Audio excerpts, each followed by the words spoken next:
Hello, we made it to another Friday afternoon. So it's time for Finish Strong Friday. Just think about the successes you've had this week. Big one being you survived Cinco de Mayo. So write that down in your journal this week. That's one of my successes.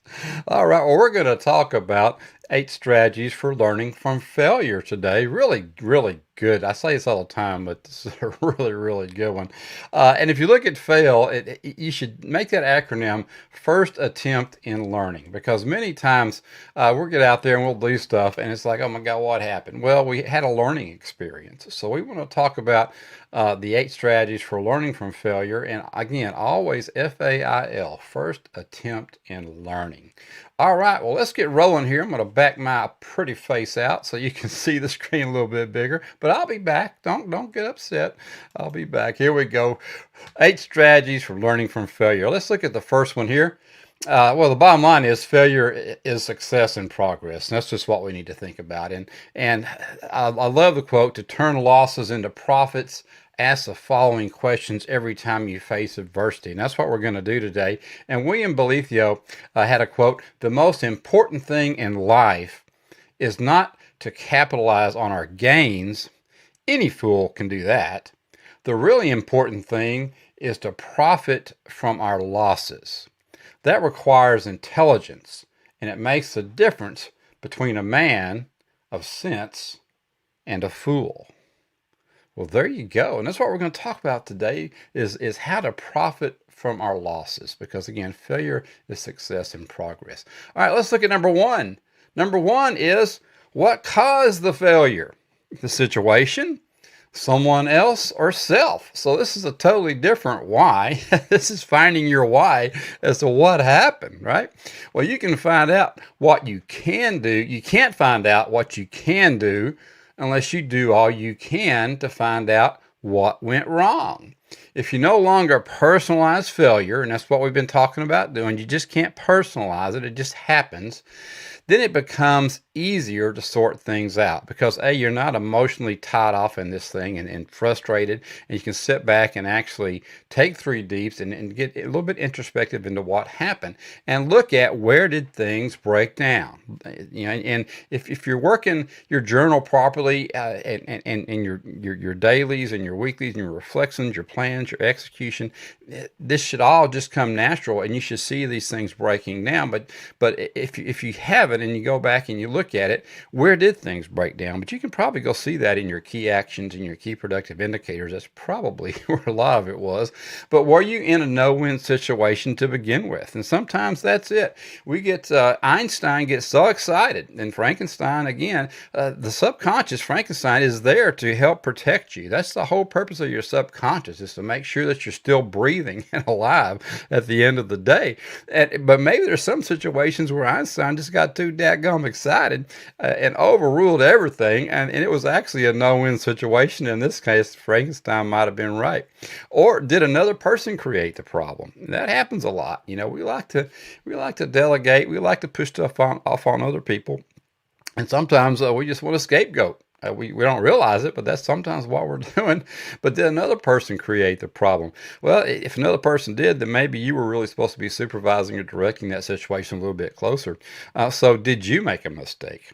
Did you make a mistake yourself? Did you make a mistake allowing that person to come in and assist you? Or, but you got to look at these things, but always begin the learning process by trying to identify the cause of a problem. Just get in there, do some investigation, and let's diagnose what that problem was. So number one, what caused it? Let's figure out the why. All right, let's look at number two. Was what happened truly a failure, or did I just fall short? This little picture is reminiscent of my Cub Scout leader days, because that's what a lot of the targets looked like. We were out there at the archery range. Of course, some of them were way over and maybe in somebody else's yard, or area. But you need to determine if what happened was really a failure. All right, what you think is your fault may have been an attempt to fulfill an unrealistic expectation, either on yourself or someone else. Now, some of you may categorically look at it and say, well, if I had an unrealistic expectation, that's still my fault. Well, yeah, it may be. You're still going to be at fault. Again, you got to take 100% responsibility for your life. So, indeed, it could still be your fault. But if a goal is unrealistic and you miss it, that's really not a failure because you didn't have a chance from the get-go. And again, we want to have stretch goals. We don't want some easy peasy. We want to hit that easy button every day, but you want to have stretch goals. But golly, you just got to look at it, and that's what a good mentor is for, and a coach is to look at that with you and say, is this really a realistic goal? So work on your SMART goals, and make sure that they are the ones that really you can attain, and don't allow an unrealistic expectation to kill your dreams. Because if you're out there and your head is in the clouds the whole time, you're going to end up years later and say, what in the world happened? Well, you never had a realistic goal. And it's killing your dreams because your subconscious is consistently saying, dude, you never make anything work. It's just, you just give up, right? So get some successes and make it happen for yourself. But again, make sure that that you understand that if it was an unrealistic expectation, you just fell short. You really didn't fail. All right, number 3. I love this success, and you got the little loading bar on it. We talked about this last week a little bit too, but so it's like you're just sit here and you got to get your buffering going, right? But number 3, what successes were contained in the failure? So in that blue, what successes were in there on your way to success? And I love this quote: "The gem cannot be polished without friction, nor man perfected without trials." You've got to have some friction in your life to make this thing happen. Nothing's going to be just, like I said, easy peasy. And you've got to have trials. No matter what kind of failure you experience, there's always a potential jewel of success contained in it if you're willing to look for it. And that's the key. You got to dig. Acres of diamonds. You got to get in the mud. You got to dig it out. You got to find it and find that golden nugget. Find that thing that really did work, and that's something that you can go back and build upon. And I love this Warren Wiersbe quote: "A realist is an idealist who has gone through the fire and been purified. And a skeptic is an idealist who has gone through the fire and been burned." And there is the difference in optimism and pessimism right there. If you're a realist and you've gone through the fire and you've been purified, and you say, oh, I know what I did wrong. I see where the error of my ways, and next time I'll go through, we're going to do it. And we're going to jig instead of jag here, zig instead of zag, and we're going to make it happen. But don't be that skeptic, and don't be negative on it. Don't feel like you've just been burned. Just feel like you've been learned, right? And don't allow the fire of adversity to make you a skeptic. Allow it to purify you. So number 3, what successes are contained in that failure? Go in and look at them. You should be noting these in your journal every single week, in your planner every single week, of what were my successes, and maybe every single day, actually. All right, well, let's look at the next one here. Number 4. What can I learn from what happened? And here's the key, is the learning. You got to get over that crevasse of failure and success. And the only way to get across that is take the learning bridge and get there. And Lord Byron said, adversity is the first path to truth.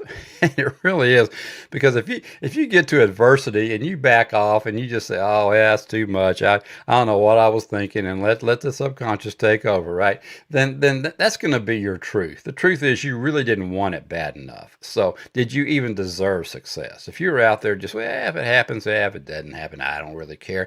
Do you really deserve success, right? You have to be committed to it, and you got to be willing to take that adversity for what it is. But most people approach adversity by thinking, there must be a lesson in here somewhere, but I don't know what it is.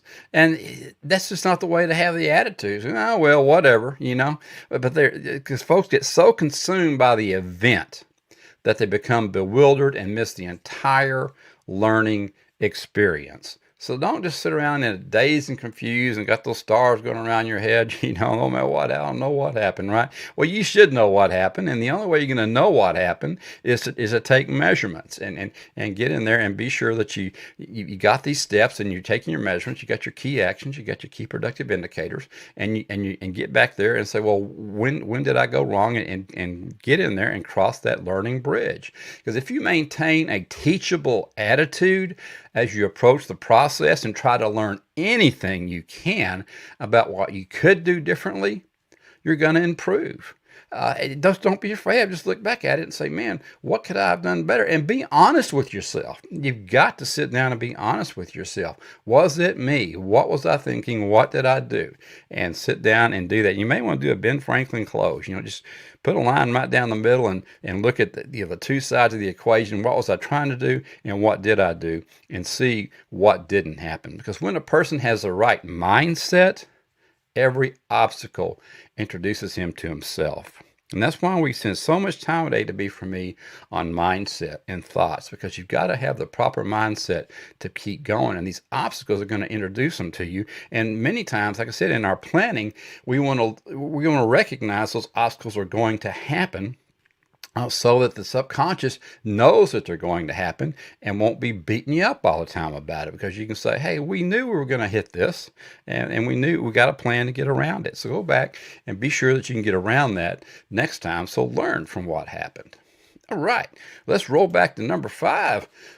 Talk about it every day. Gratitude. Am I grateful for the experience? You got to be grateful in life, thankful. You got to know that you're blessed because you have the opportunity to even try. So many people don't even have the opportunity, the gumption, or the get up and get it to even try anything. But one way to maintain a teachable mindset is to cultivate an attitude of gratitude.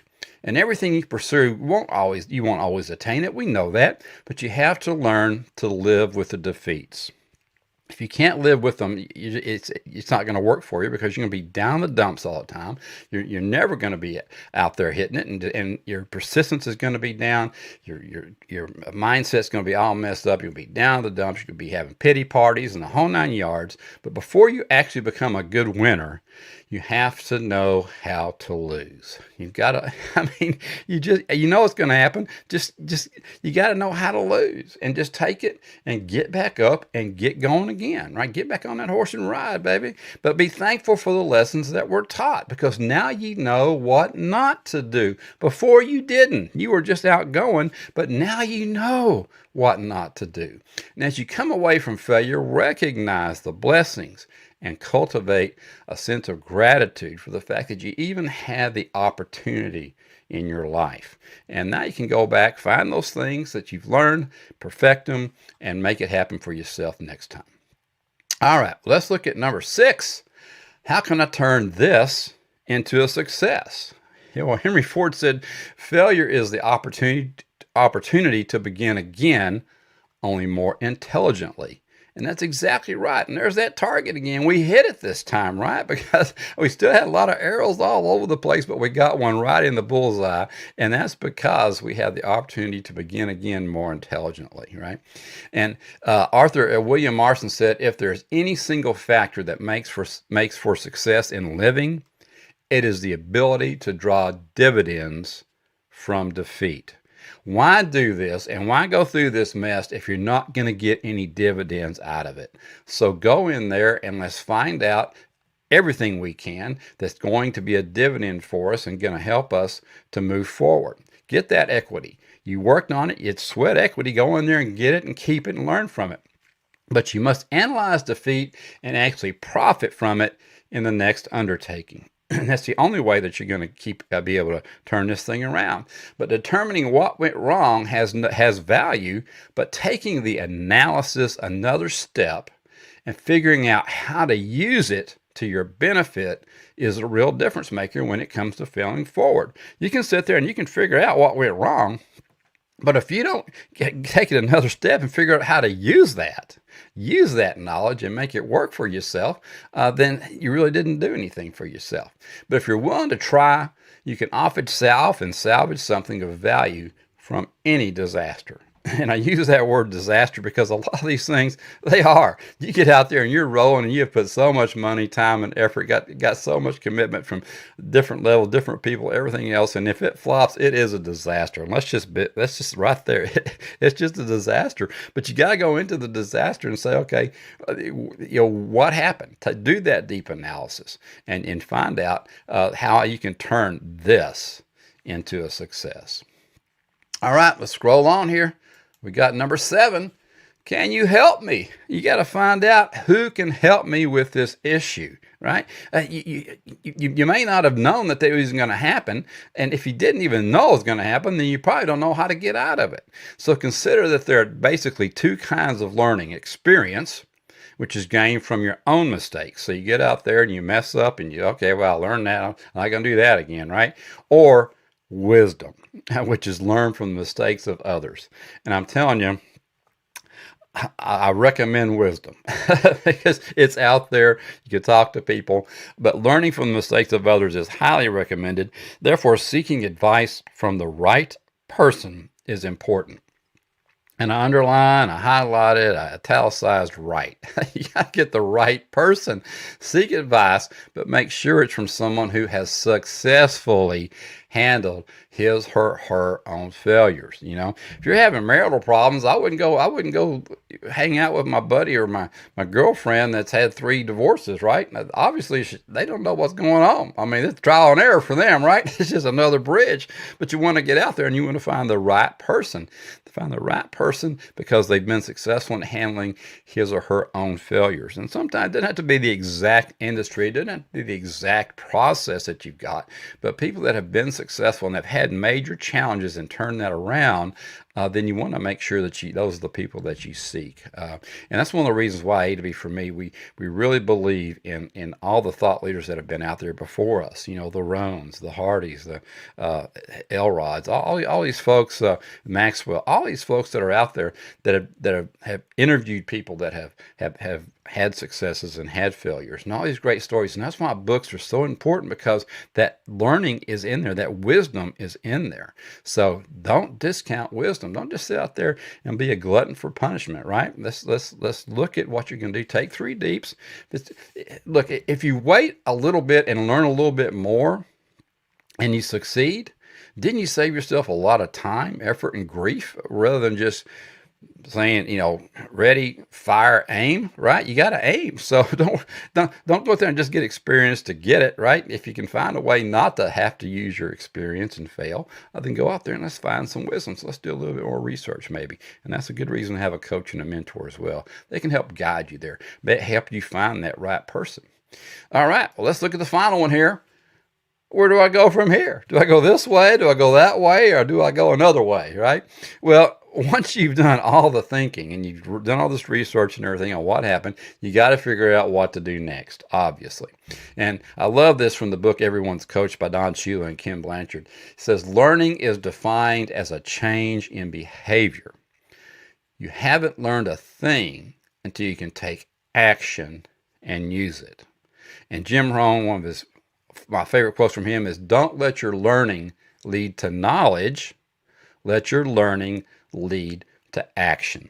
And as we talk about all the time at A to B for me, it's thoughts and then action. And those actions is going to change those habits, going to change those behaviors, going to develop that character, and then you're going to be able to get to your destiny. You're going to be able to reach your goals. Because people change when they hurt enough that they have to. People change when they learn enough that they want to, and people change when they receive enough that they are able to. So go out there and let's look on the receiving end. Let's go out there, let's get this wisdom, and let's take action with it. We don't want to sit on it, so get out there. You don't want to be hurting. I mean, you do want to be learning, but it's just better to receive it. Just go out there and get with a mentor, get with who you need to get with to, and make sure that whatever happened, you've got it figured out this time, but you've got to take action. Just don't sit back and worry about it. Get out there and take action and make it happen. But maintain a teachable heart and be eager to learn every time you fail. Don't be discouraged. Don't be embarrassed. Just get out there and say, dude, what happened? Can you look at this for me? Because maybe you're too close to it. So get out there, find someone that can help you and get that teachable heart. And again, be eager to learn every time you fail. Guarantee it's going to change your life. All right. Well, that's it. First attempt in learning. We love failing, right? Because we're going to be so smart. Well, there's your 8 strategies for learning from failure. And I hope you had a great week. We talk about this every week, but it's just another week. And if you're on the 12-week year, that's one of 12. So just keep it rolling. It's Friday for a bunch of us, which means it's the end of the week.